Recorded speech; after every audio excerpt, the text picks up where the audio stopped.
पत्रकारितेतले हे प्रश्नोत्तर नाहीये.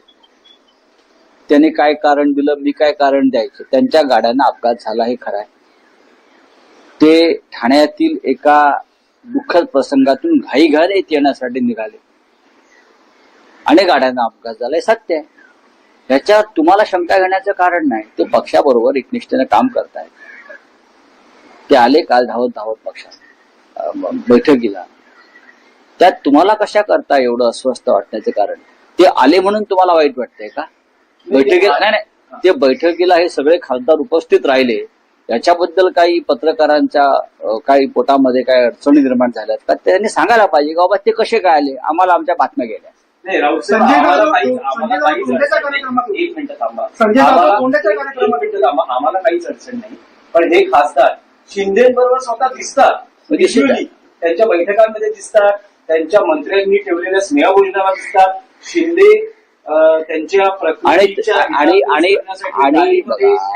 शिंदेच्या दिसतात. असं सगळं असताना संभ्रम निर्माण करण्यासाठी, अशा प्रकारे संभ्रम निर्माण करण्यासाठी शिंदे किंवा भाजपचे लोक असे उपद्रव करत असतात.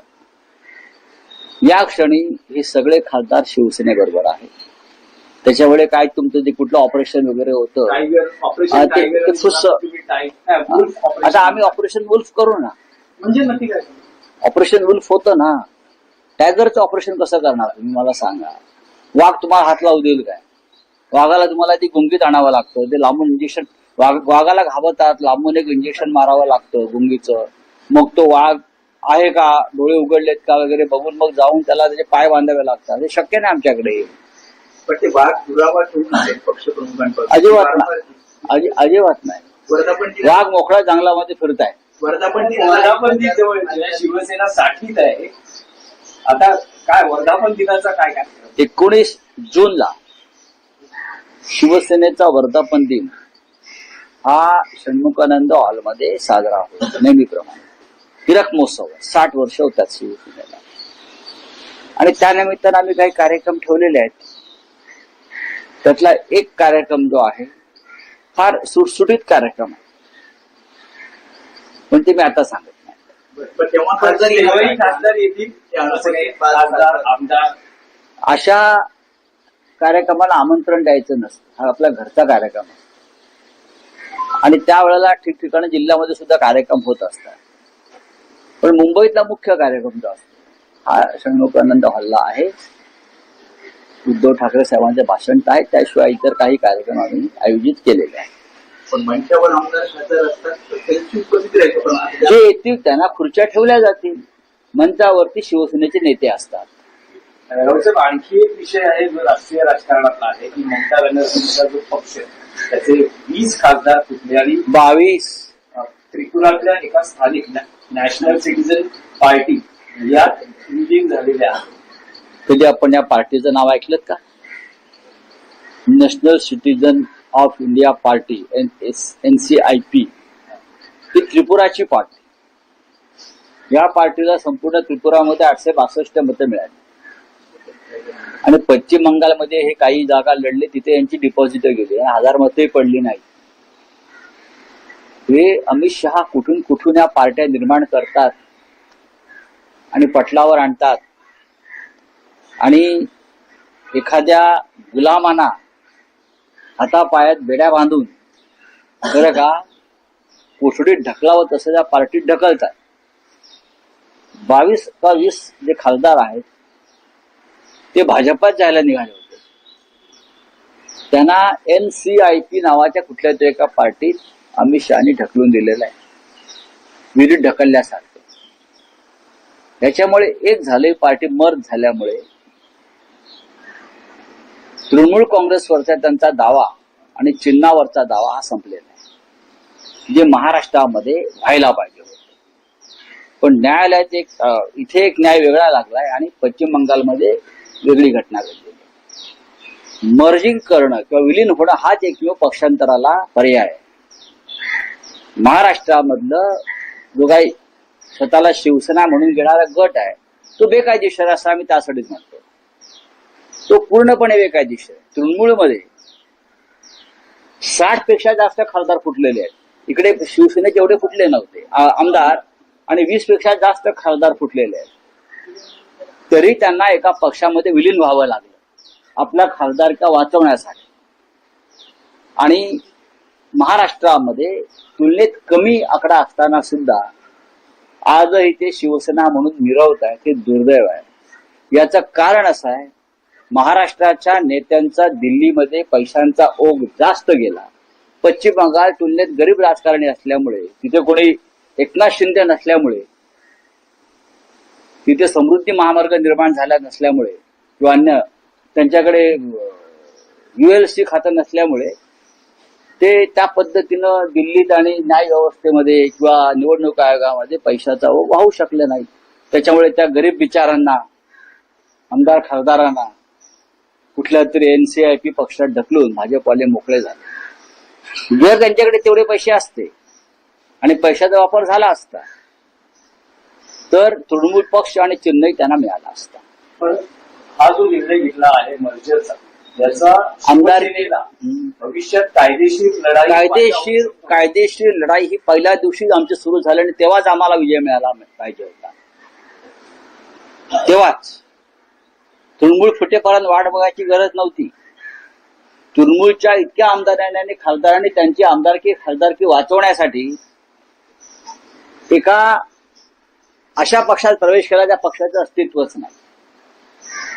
पण या इथे मात्र तुम्हाला मूळ शिवसेना आणि मूळ चिन्ह दिलं, मूळ राष्ट्रवादी काँग्रेस आणि त्यांचं चिन्ह दिलं. हे देशाच्या न्याय व्यवस्थेतली, कायद्यातली आणि निवडणूक आयोगातली ही तफावत पहा न्याय देण्याची. एकनाथ शिंदेना पुन्हा एकदा शासकीय कामांमधून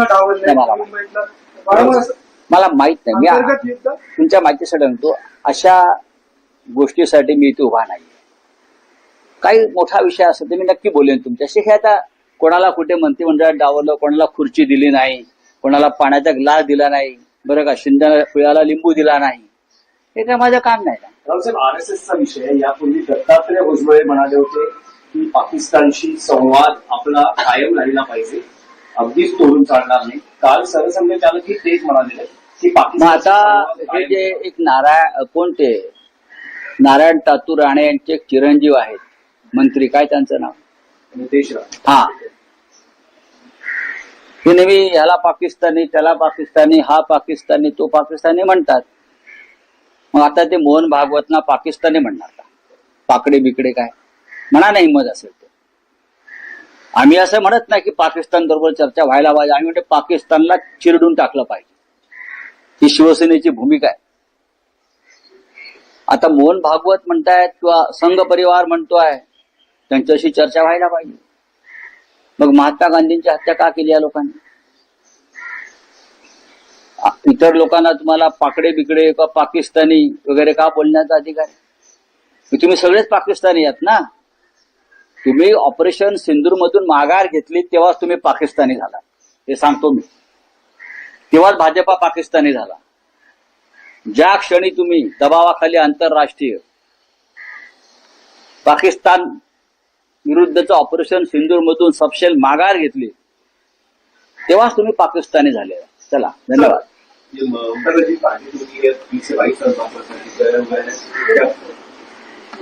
ममता जी की पार्टी टूटी है, उसको अब 1 महीना हो गया, अब भूल जाओ. अब वो जो पार्टी है जो बीजेपी में शामिल होना चाहती थी, उनके वो सांसद और उनके कोई 50-60 MLA, वो एक ऐसे पार्टी में उनको ढकल दिया है अमित शाह और शुभेंदु अधिकारी ने, जिस पार्टी का कोई इस देश में और पश्चिम बंगाल में अस्तित्व ही नहीं है. कोई नेशनलिस्ट ऐसा कोई नाम है पार्टी, नेशनलिस्ट इंडिया पार्टी, कौन सा, मैंने तो कभी नाम सुना नहीं.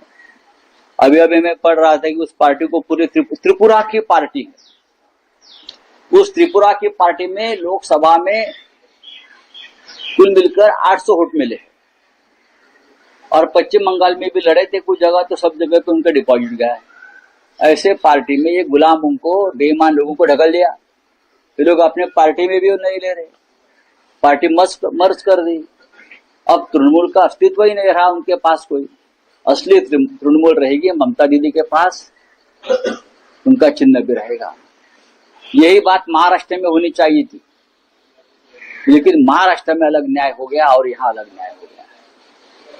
लेकिन अब उनको पता चलेगा, जो छोड़कर चले गए ना तृणमूल कांग्रेस, कि असली बीजेपी क्या है।